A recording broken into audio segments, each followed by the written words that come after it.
Hi guys, welcome to my channel. First और second आपने chapter कर लिया। अब हम करते हैं चैप्टर 3। ठीक है,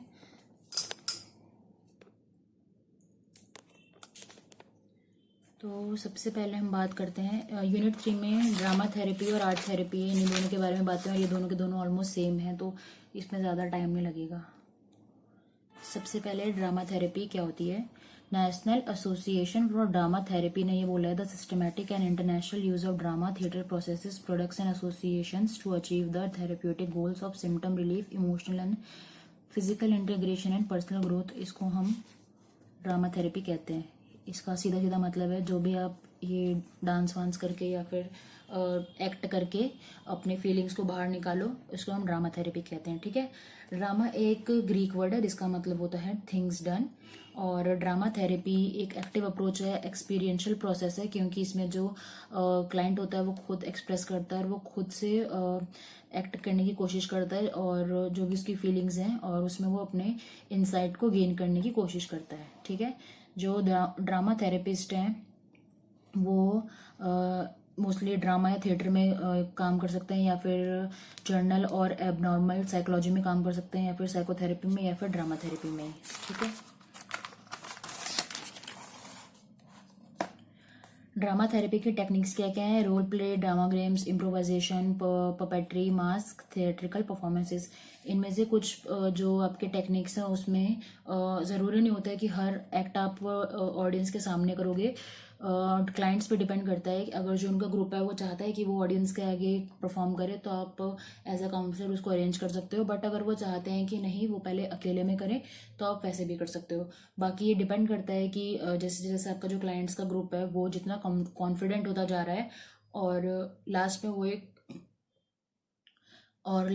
एक्ट ऑडियंस के लिए करना चाहते हैं, तो ये काउंसलर पे डिपेंड करता है। ठीक है, अब ये 5 स्टेज थ्योरी है, ये इंपॉर्टेंट है। ये रेने इम्यूना ने दी थी 1994 में।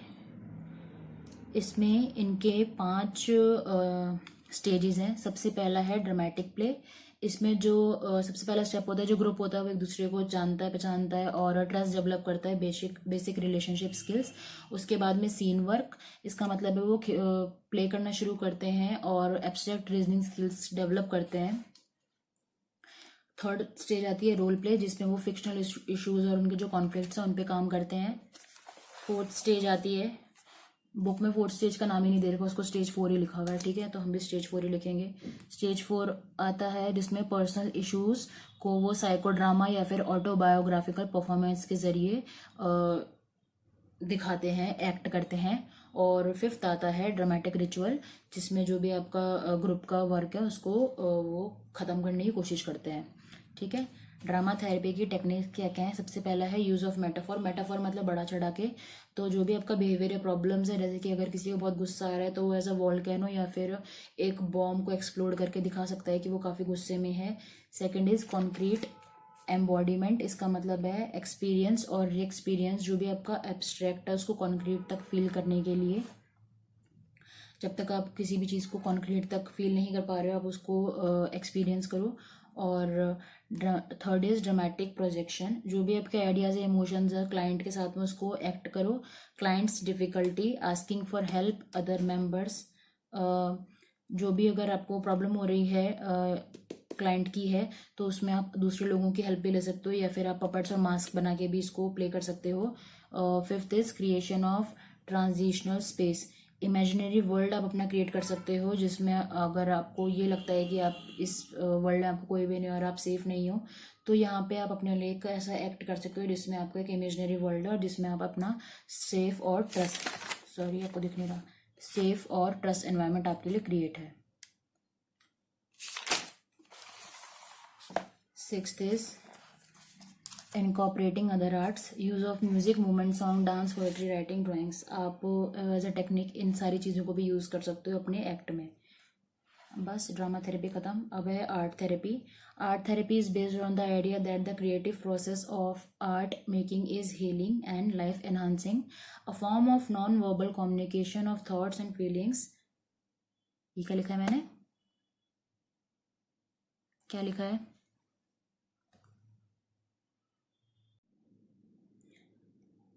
Next is mental health profession, enhance physical mental emotional wellbeing of individuals of all age. Art therapy से हमको हेल्प मिलती है फिजिकल मेंटल और इमोशनल वेलबींग को सुधारने में।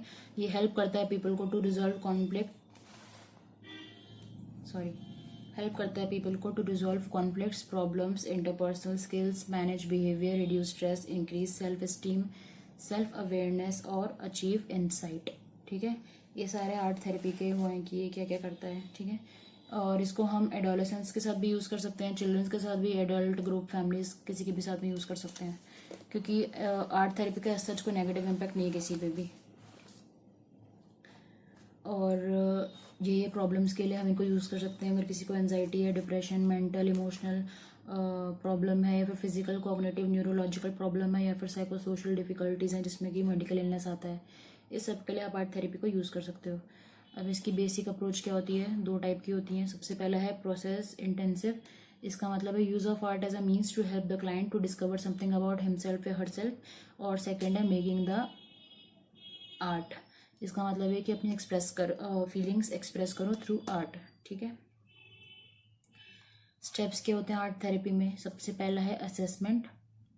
सबसे पहले आपको पता करना होगा क्लाइंट किस चीज़ के थ्रू जा रहा है, gain insight. Second is treatment in the beginning, और इसके लिए आपको सबसे पहले क्लाइंट के साथ में गुड रैपर स्टैब्लिश करनी पड़ेगी, ट्रस्ट बनाओगे रिलेशनशिप में, और फिर उसके बाद आप उनको आर्ट थेरेपी से इंट्रोड्यूस कराओगे। कभी कभी ऐसा होता है जैसे कुछ लोगों की ड्राइंग अच्छी नहीं होती है तो उनको हिचक होती है आर्ट थेरेपी में आने में, क्योंकि उनको ये लगता है कि सब उनकी ड्राइंग का मजाक उड़ाएंगे, तो उनको आर्ट एंजाइटी हो सकती है।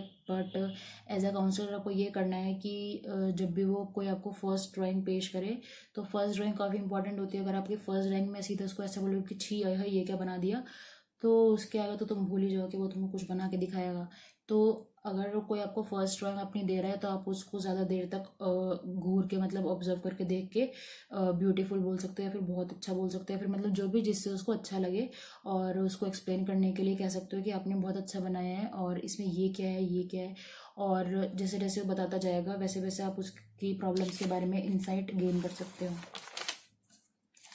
Third is mid phase treatment. Mid phase treatment में होता है आपका जो ट्रस्ट है वो इस्टेब्लिश होता है, जो आपके गोल से में ज़्यादा ओरिएंटेड हो जाते हो, और ज़्यादा मतलब अपने प्रॉब्लम के पास में पहुंच जाते हो आप, और डायरेक्शंस और बाउंड्रीज इस्टेब्लिश करते हो। Fourth is termination. Termination should be handled correctly, if not handled correctly उसके अलावा प्रॉब्लम्स क्रिएट हो जाती हैं। और prepare the client in advance कि अब आपका टर्मिनेशन आने वाला है, ताकि वो इमोशनली भी ज़्यादा कनेक्ट ना हो आपसे। और रिलुक फॉर प्रोग्रेस मेड सो फार, और जो भी इसके फॉलोअप्स वगैरह हैं उनको चेक करो। ठीक है, जो भी मोस्टली हर थ्योरी में आपके स्टेप्स वगैरह हैं सारे के सारे सेम ही हैं, तो एक बेसिक बना लेना, सब में उसको लिख के आ जाना, इतना कोई नहीं दिखता।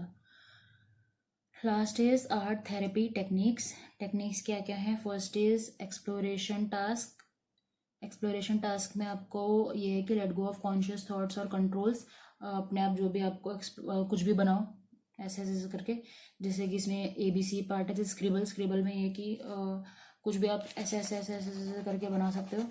और कभी कभी इसमें ऐसा भी होता है कि जो आपका काउंसलर है वो आपको बोलेगा कि आपको पेन ही नहीं उठाना है, और जब वो स्टॉप बोलेगा आपको तभी पेन रोकना है। ठीक है, B इज़ प्री ड्राइंग, जिसमें आप एक्सप्लेन करोगे कि आप क्या ड्रॉ कर रहे हो। और या फिर C, आप ड्राइंग कंपटीशन रख सकते हो। ठीक है, और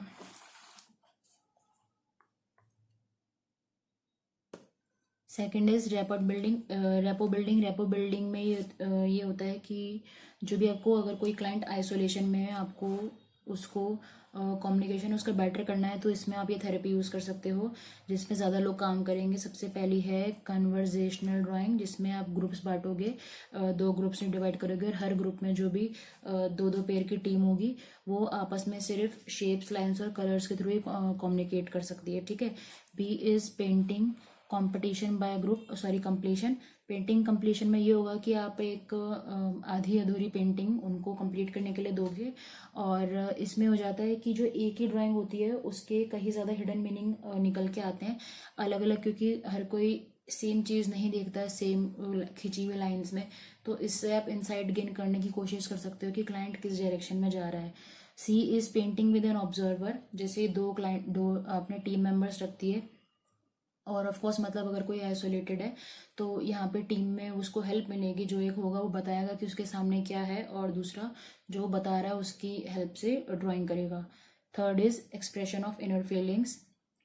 अगर आपको किसी को ये पूछना है कि आप क्या सोचते हो अंदर से, तो मे बी अगर आपको ना बता पाए, बट अगर आप ऐसे बोले कि मैं गेम खेल रहे हैं जिसमें सभी को अपनी 3 हिडन विशेस बतानी है, तो जो भी वो विश कर रहा है वो उसका इंसाइट ही होगा, जिससे आपको हेल्प मिलेगी जानने में कि वो क्या चाहता है।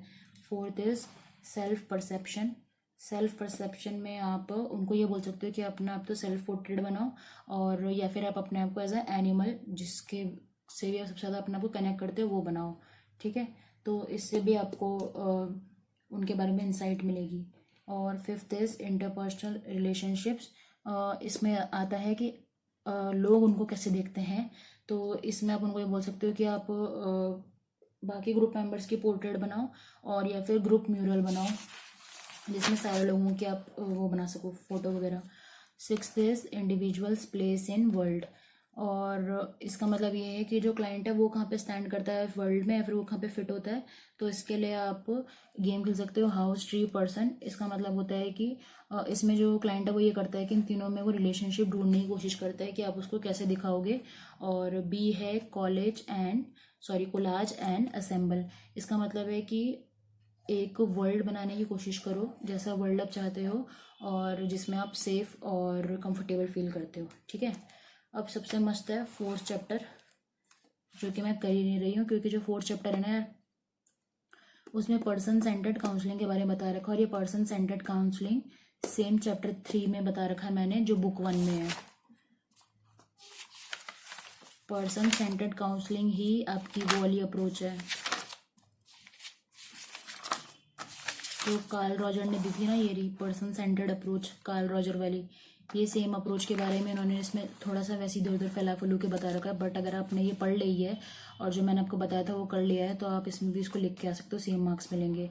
उसके बाद सॉल्यूशन फोकस काउंसलिंग लिखी हुई इन्होंने चैप्टर 4 में, जो मैं नहीं कर रही हूँ क्योंकि मुझे अभी तक किसी पेपर में दिखी नहीं है। तो अगर आप लोगों को करनी हो तो आप कर लेना। हमारी बुक कंप्लीट होती है। बाय।